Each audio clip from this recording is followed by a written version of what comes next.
Doutor Giovanni, bom dia. Como saber de que é feito a pedra para eu deixar de comer o que forma ela? Bem-vindo a todos. Essa foi a pergunta da Edna, a Edna que é de Minas Gerais e tem interagido com a gente pelo Instagram. E é uma pergunta muito frequente no consultório. Existem outras formas dessa mesma pergunta, né? Muitas vezes os pacientes perguntam para nós urologistas: olha, eu já tive uma pedra de oxalato de cálcio, o que eu tenho que deixar de comer? O que eu posso comer, o que eu não posso? Ou então, mesmo no momento de cólica renal, o paciente vem e pergunta: doutor, eu nunca mais quero passar por isso, então vamos mandar analisar a pedra para que a gente descubra o que está acontecendo. Então, no episódio de hoje, eu vou explicar para vocês que mandar a pedra para análise raramente é o suficiente. A gente geralmente tem que prosseguir a investigação e eu vou explicar para vocês por quê. Logo depois da nossa música de introdução, o episódio na íntegra, não percam, vocês vão sair do episódio de hoje com esse conhecimento e vai valer a pena. Grande abraço a todos.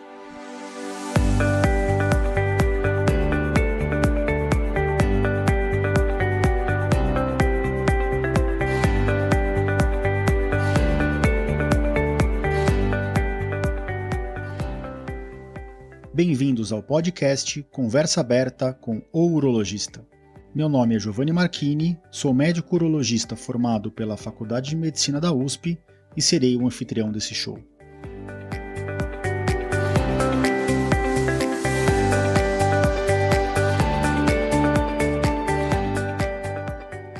Nesse podcast, queremos compartilhar conhecimento confiável e de qualidade sobre saúde. Com um formato único e inovador e sempre com o foco no paciente, nós vamos esclarecer as suas dúvidas, trazendo todos os ângulos das situações vivenciadas no dia a dia da urologia.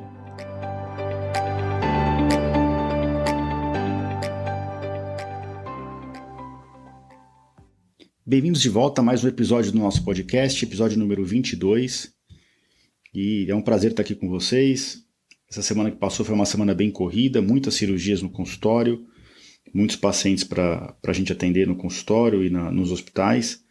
E graças a Deus todas as cirurgias correram bem. Esse fim de semana que passou, a gente conseguiu dar alta para praticamente todos os nossos pacientes. Fizemos até um transplante renal essa semana, que foi super bem. E graças a Deus também conseguimos consertar o ar-condicionado no meu consultório. E com isso os atendimentos voltam ao normal ao longo da semana.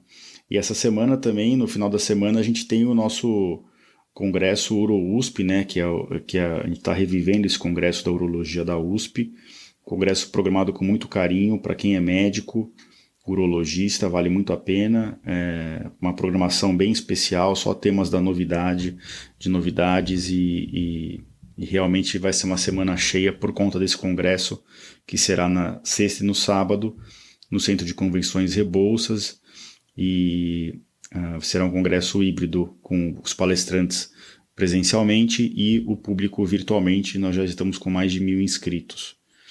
Então vamos agora ao nosso episódio de hoje. E eu queria aproveitar a pergunta da Edna para falar um pouco sobre os cálculos renais, né? E essa pergunta dela realmente é uma pergunta muito frequente no consultório, né? Então é muito comum, os pacientes perguntam para a gente: doutor, do que é o meu cálculo? Então eu vou dar um panorama geral primeiro para vocês. Existem vários tipos de cálculo renal, né? A gente costuma dividir eles em cálculos de cálcio, cálculos de ácido úrico, cálculos de infecção, que a gente também chama de cálculos de Struvita, e cálculos de outras substâncias mais raras, tá? Então, a gente tem que lembrar que 80 a 90% dos cálculos das pessoas têm cálculos de oxalato ou fosfato de cálcio. A maioria de oxalato de cálcio. Então, esses cálculos tem vários motivos que podem estar envolvidos na formação desses cálculos, como excesso de ingesta de sal, de proteína, como por exemplo carne animal, o baixo consumo de líquidos. Mas a verdade é que existem esses mecanismos gerais, né, de formação de cálculo. E a gente pegando a pedrinha e mandando para analisar, nem sempre a gente tem a resposta perfeita. Então, quando eu estou operando, por exemplo, um paciente no pronto-socorro e o paciente me pergunta: doutor, a gente vai mandar a pedra para análise, para saber do que é, eu já adianto para o paciente, falo, olha, esse seu cálculo tem 80 a 90% de chance de ser de oxalato de cálcio. E se vier desse tipo de cálculo, a gente vai ficar meio perdido, porque tem tanto mecanismo que pode levar à formação desses cálculos, que na verdade não vai trazer muitas respostas. Já a gente sempre manda analisar as pedrinhas quando elas estão disponíveis, né? Quando a gente consegue tirar um pedacinho ou outro na cirurgia. Quando os cálculos vêm de um tipo mais raro, cálculo de ácido úrico, que equivale a 5 a 10% dos cálculos, isso já ajuda um pouquinho mais no raciocínio.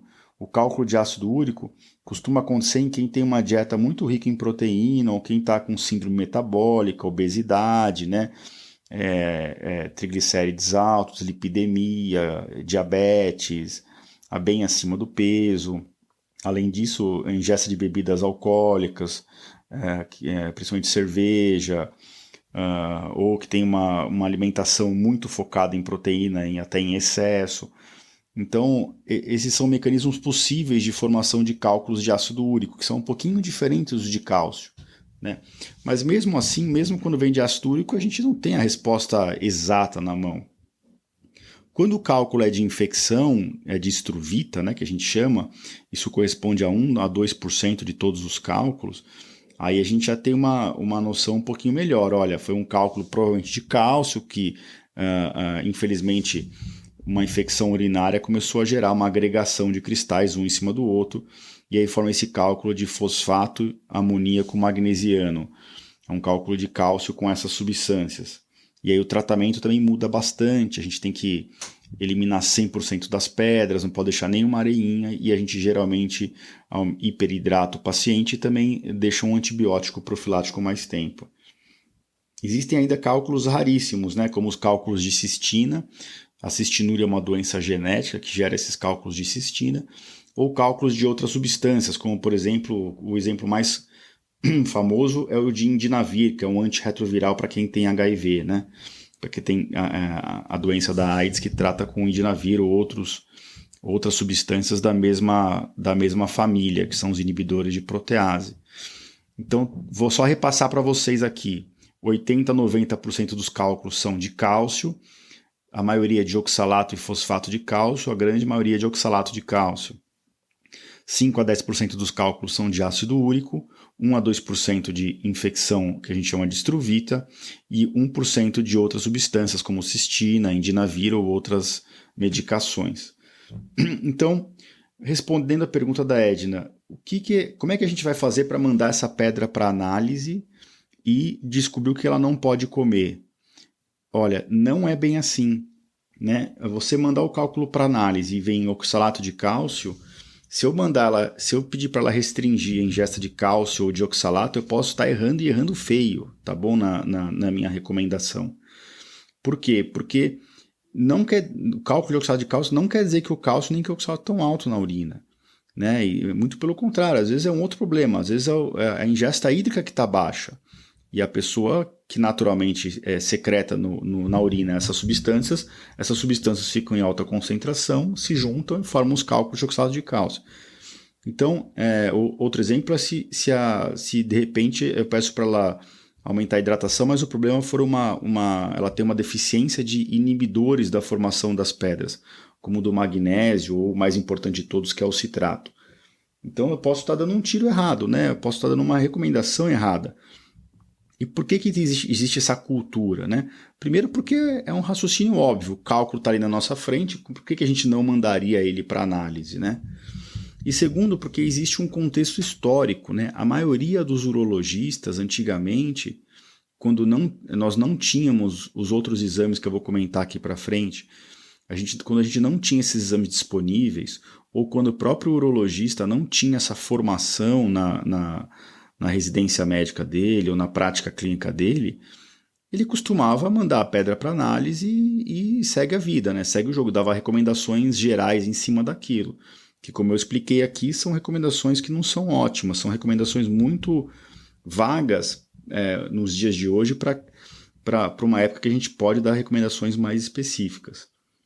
Era muito comum também o urologista encaminhar o paciente para o nefrologista, que é o clínico do rim, que muitas vezes também ficava um pouquinho sem ter o que fazer quando a gente não tinha esses exames de avaliação metabólica disponíveis que eu vou comentar aqui para frente. Então, o que é avaliação metabólica, né? Então, quando eu opero um paciente de cálculo, quando eu descubro cálculos muito pequenos que não são cirúrgicos no rim, existem algumas indicações de a gente pedir um exame que chama avaliação metabólica urinária. O que é essa avaliação metabólica? São exames específicos de sangue e de urina, incluindo urina 1, né, aquela urina simples, mas também incluindo um exame que chama urina de 24 horas, no qual o paciente coleta o dia inteiro da urina dele num frasco grande de 3, 4 litros e devolve para o laboratório. E a gente pede para dosar nessa urina várias substâncias que são protetoras contra a pedra e várias substâncias que são promotoras das pedras de rim. Então é essa avaliação global, junto com a análise da pedra, que traz as respostas para a gente. Só a análise da pedra, isoladamente, muitas vezes não é o suficiente, tá? É o que eu sempre peço para os meus pacientes aqui no consultório. Eu falo, olha, a decisão é sua. Se você quiser descobrir a causa exata, a gente tem exames hoje para descobrir isso, e eu peço para o paciente para que ele se comprometa a descobrindo a causa que ele trate, né? Porque não adianta nada a gente descobrir a causa, passar o bastão para o paciente e ele não der continuidade. A chance de recorrência de cálculos é altíssima nos próximos anos, se isso acontecer. Quais são as indicações de formação de avaliação metabólica, né? De fazer esses exames mais completos? Então, cálculos múltiplos é uma indicação. Cálculos nos 2 rins já é outra indicação. Múltiplas cirurgias por cálculo é outra indicação. Cálculos renais em um paciente que só tem um rim ou um rim funcionante é outra indicação. Quando você manda analisar a pedrinha e ela vem de um tipo diferente, essa de ácido úrico ou cistina, ou alguma outra substância, instruvita, é indicação também. Cálculos em crianças é outra indicação. Então hoje, para ser bem sincero, do ponto de vista prático, a gente acaba tendo indicação para quase todo mundo que tem pedra no rim. Porque basicamente, quem que não necessitaria de forma estrita dessa avaliação? Aqueles pacientes adultos no primeiro episódio de cálculo renal, com cálculos num rim só e cálculos únicos, né, ou poucos cálculos. O que não é o que a gente costuma ver, né? A gente vê que os formadores de cálculo geralmente formam nos 2 rins, exatamente porque os cálculos são a consequência de um problema outro, né? De um problema metabólico, geralmente. Eu só queria explicar para vocês que, lembrando que a nossa urina é um dos mecanismos de limpeza do corpo. Então o rim filtra todo o sangue e joga para a urina o que ele não quer deixar no sangue, as impurezas, né? E o rim joga a água para a urina, para produzir a própria urina, à medida que o corpo inteiro já está bem hidratado, já está usando essa água de forma adequada. Se tiver faltando água no corpo, nas células, no sangue, o rim não vai produzir urina de forma normal, ele vai tentar priorizar o corpo. O rim está muito pouco preocupado com o que está dentro da nossa urina, ele está preocupado com o que está dentro do sangue.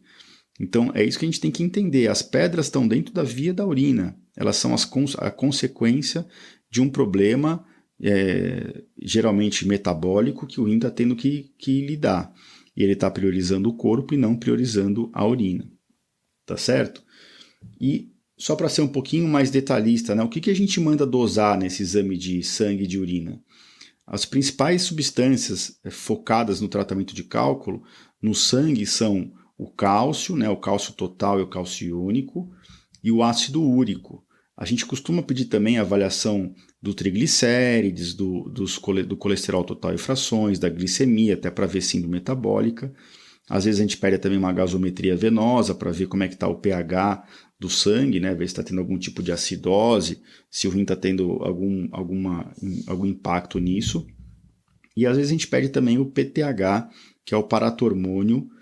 Em geral, a gente pede esse hormônio quando o cálcio no sangue está alto, mas a gente pode já pedir direto, junto inclusive com os níveis de vitamina D, para ter uma análise mais detalhada disso. Tá? Eu vou fazer outro episódio depois aqui do podcast, para uma doença bem específica que poucas pessoas tem, mas quando tem, elas têm que saber que elas têm isso, porque elas têm que tratar, senão elas formam um cálculo a vida inteira, que chama hiperparatireoidismo. Né? O hiperparatireoidismo é uma das doenças raras que forma cálculo no rim, e eu vou fazer um episódio disso mais para frente. Então, no sangue a gente dosa isso, na urina 1 a gente dosa o pH da urina, vê se está saindo leucócitos, vê se está saindo glicose, vê se está saindo eritrócito, que é as células vermelhas, e aí a gente também faz a urina de 24 horas, lembrando que o objetivo da urina de 24 horas não é encher o frasco, né? Eu sempre falo isso para meus pacientes, o objetivo é coletar certinho 24 horas da urina. Então, se começar 8 da manhã de um dia, acaba 8 da manhã do dia seguinte, guardando todas as micções ali dentro daquele frasco. Então, eu mando dosar substâncias que formam pedra, como o sódio, o cálcio, o ácido úrico, o oxalato, a cistina, e a gente dosa também substâncias que protegem contra a pedra. Os principais são o magnésio e o citrato, e eu gosto de pedir também o potássio, porque se eu tiver que dar remédio para o paciente, às vezes eu comparo com o índice de potássio prévio na urina para saber se a dosagem do remédio está boa. Então, é esse exame de urina de 24 horas, Edna, e quem está ouvindo, que traz as respostas para a gente, né? Esse exame que fala, olha, você está comendo muito sal, olha, realmente você está comendo muito oxalato. E sal é super comum vir aumentado na urina, viu? A gente tem comido muito sal mesmo, tem que tomar cuidado. Porque o sal não é só o sal do saleiro, né? É o sódio também, que vem tudo que é embutido, enlatado, tudo que é condimento, que é molho pronto. Até coisas doces tem sódio, né? Refrigerante, bolachas doces. Então tem que tomar cuidado com isso. Já o oxalato não é comum vir alto na urina. Então eu pegar uma pedrinha, mandar analisar, ver que ela é de oxalato de cálcio e pedir para diminuir o oxalato, eu estou errando. Eu só tenho que diminuir o oxalato se eu dosar na urina e ver que está alto, tá? E aí tem alimentos específicos do oxalato que eu também vou comentar em outro episódio. Tá ok? Às vezes não, às vezes está tudo normal desses promotores da urina e vem o volume de urina que está baixo. Eu já fiz um episódio aqui, né, para vocês, de quanto que vocês têm que tomar de líquido por dia. Lembrando que a gente tem que tomar o suficiente para urinar 2 litros, né? Então, se na avaliação metabólica da urina de 24 horas, a gente vê que tem um volume urinário de 1 litro, tá bem ruim, né? Tem que aumentar a hidratação para se atingir esses 2 litros de objetivo. Eu falo bastante sobre isso no episódio 17 do podcast, tá bom? Eu vou deixar um link também no meu site para isso. Às vezes não, tudo isso está normal e vem os inibidores tão baixos, que é o citrato. Então o citrato que vem nas frutas cítricas, limão, laranja, suco de maçã, suco de abacaxi. Então todo mundo acha que sucos ácidos são ruins para o rim, mas na verdade, por aumentar a excreção urinária de citrato, quanto mais citrato sai na urina, o citrato gruda no cálcio e não deixa o cálcio formar as pedras. Tá? Então, a minha recomendação, Edna, é que você converse com o profissional que está te atendendo e que proponha uma avaliação metabólica, que é o que já deveria ter sido feita, né? Então é isso que traz as respostas para a gente, tá bom? A urina de 24 horas e essa avaliação metabólica completa. Isso a gente tem dado aula em congresso, a gente tem feito os cursos sequenciais sobre esse tema, todo o congresso nosso, e que a gente participa nacional e internacional, tem mesas e mais mesas de discussão de tratamento clínico de cálculo. Tá? O urologista de formação ele é um médico cirurgião, mas ele tem que saber essa parte clínica. Então é importante que isso seja discutido no consultório junto com o médico, porque senão a gente sabe o que acontece.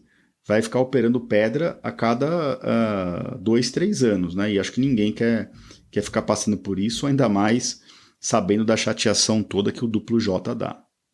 Tá ok? Então era isso que eu queria dizer para vocês hoje, um episódio rápido, mas para explicar que analisar só a pedra não é o suficiente em geral. A gente tem que fazer a urina de 24 horas, avaliação metabólica, para dar uma resposta mais específica, mais assertiva para o metabolismo daquele paciente que a gente está tratando. E é para isso que a gente trabalha no consultório. É assim que a gente tenta e que a gente consegue, tá? Na prática a gente vê isso, evitar as recorrências. A gente pega paciente, semana passada mesmo, eu operei um paciente que falou, olha, eu tirei o catéter de um paciente que falou que tinha pedra a vida inteira, e na avaliação metabólica dele, a gente descobriu o motivo, era realmente uma ingesta excessiva de oxalato, porque ele era viciado em amendoim, tá, nesse caso, e isso vai melhorar, tá, porque ele comeu amendoim em excesso a vida inteira, e muito sódio também, e agora a tendência de formação de pedras vai cair muito. Só um detalhe, tá, que eu não falei, que a avaliação metabólica da urina de 24 horas, o ideal é que você faça ela sem ter infecção urinária, sem estar perto de uma retirada de uma cirurgia de cálculo de rim. A recomendação é que espere pelo menos 4 semanas para fazer isso, tá? A recomendação é que você faça numa coleta única de 24 horas, não é todo laboratório que faz isso. E que no dia da coleta da urina de 24 horas você tenha uma rotina normal. Não é para esse dia você se matar de tomar água, nem para você beber bem pouquinho água para ter que coletar menos exame. O exame é para ser uma fotografia do seu metabolismo. Tá ok? Então não esqueçam disso, conversem com os profissionais com quem vocês estão passando. A gente está sempre à disposição também. Se vocês quiserem, continuem interagindo nos episódios do podcast do meu site. Esse episódio aqui vai estar no meu site, no www.ourologista.com.br/podcast/episódio 22. Eu deixo sempre aberto para comentários, lá vocês podem curtir, vocês podem também, por favor, deixar resenhas no podcast da Apple, é assim que melhora o nosso ranqueamento. E a gente continua também abrindo perguntas no Instagram, e é por vocês que a gente está aqui. Mais uma vez eu queria agradecer pelo apoio do podcast, o apoio dos pacientes, o apoio dos internautas, o apoio da minha família e todos que têm contribuído aqui para enriquecer essa discussão, que têm enviado as perguntas. Eu espero que a gente realmente esteja ajudando vocês, para quem não tem acesso a médicos ou para quem não tem acesso a um profissional de saúde na região onde está, ou mesmo para quem tem dúvida a respeito do seu tratamento e não está conseguindo esclarecer. É para isso que a gente está aqui. Mais uma vez, obrigado e a gente se vê na próxima semana. Grande abraço a todos.